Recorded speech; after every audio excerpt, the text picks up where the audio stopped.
MIM join करने की वजह साफ है कि आज मैं आपको एक वाकया बताता हूँ कि मैं बिजनेस करता हूँ, वहाँ पे बैठा हुआ था।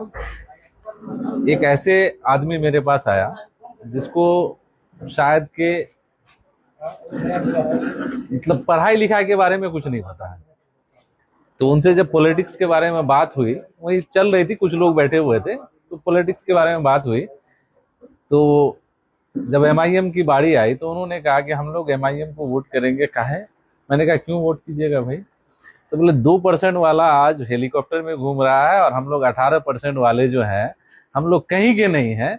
तो हम चाहते हैं कि हमारी अपनी हिस्सेदारी और अपनी भागीदारी हो, इसीलिए आज मैं यहाँ हूँ। सरवर साहब, जिला परिषद के चुनाव हारने के बाद आप लगभग निष्क्रिय हो चुके थे, लेकिन चुनाव से ठीक पहले एकदम एक्टिव मोड में आ जाना, क्या मतलब निकाला जाए इसका? मुझे इस पार्टी के साथ जुड़ना है, मुझे इस आइडियोलॉजी के साथ जुड़ना है। मेरी ख्वाहिश कुछ नहीं है।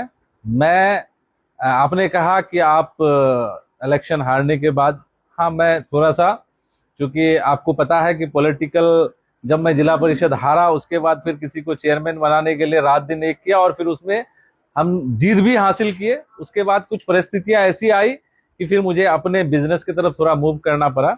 और इंशाल्लाह आज मैं एमआईएम के साथ किसी मंसूबे के लिए नहीं आया हूं कि भैया आगे चल करके विधानसभा ही इलेक्शन लड़ना है। इससे पहले भी आपने कहा था, जब आरजेडी के जिला अध्यक्ष हम बने थे, सबसे पहला इंटरव्यू आपने आकर के भेबरा में लिया था, मुझे अच्छी तरह से याद है।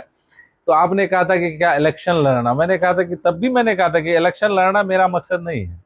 मैं जिस चीज के साथ जुड़ता हूं दिल से जुड़ता हूं। अब दिल से इस पार्टी में आ गया हूं, क्योंकि मेरी पॉलिटिकल कैरियर, शायद आप भी जामिया में रहे होंगे, जब अख्तर साहब पहली बार एमएलए बने थे, हम लोगों ने ऑडिटोरियम में इनको बुलाया था और एक इनकी ही सरपरस्ती में हम लोगों ने एक प्रोग्राम कराया था। तब से लेकर के आज तक हम थोड़ा बहुत इधर उधर होता है, वो एक है मानसिक। और पापा तो पहले से ही हैं, आपको पता ही है कि लोकसभा इलेक्शन से वो बहुत पहले कार्यक्रम भी हुआ था, वहां मैं भी मौजूद था, शायद आपने देखा होगा फोटो। लेकिन लोग तो प्रयास लगाएंगे, ठीक, इलेक्शन से पहले जुड़ते हैं आप एमआईएम पार्टी में, तो लोग सोचेंगे लालसा, टिकट की लालसा से जुड़े हैं। अगर दूसरा सवाल ये है, अगर पार्टी आपको टिकट नहीं देती है तब भी आप एमआईएम के साथ रहेंगे? अगर पार्टी टिकट दे ना दे उससे मुझे कोई फर्क नहीं पड़ता, क्योंकि मैं हमेशा कहता हूं कि अगर अल्लाह ने अगर एक उम्र के हिसाब से मौत लिखा है तो हमारी जिंदगी अभी लंबी है, इंशाल्लाह देखा जाएगा, और उतनी भी जल्दी नहीं है। मैं इस पार्टी के साथ जुड़ा हूं और पॉलिटिकल आदमी है, कहीं ना कहीं इच्छाएं होती है, लेकिन उस इच्छा के लिए मैं किसी को डिमोलाइज करूंगा, ऐसा मेरे से नहीं हो पाएगा। अगर पार्टी ने उम्मीदवार बनाया तो आप कितने सक्षम हैं? तैयार है भाई, उसके लिए तो दिलो जान से हम, देखिए, अगर उम्मीदवार बनाती है तो हमें कहीं से भी कोई दिक्कत नहीं है। हम हर तरह से मजबूती के साथ इलेक्शन लड़ने के लिए भी तैयार हैं।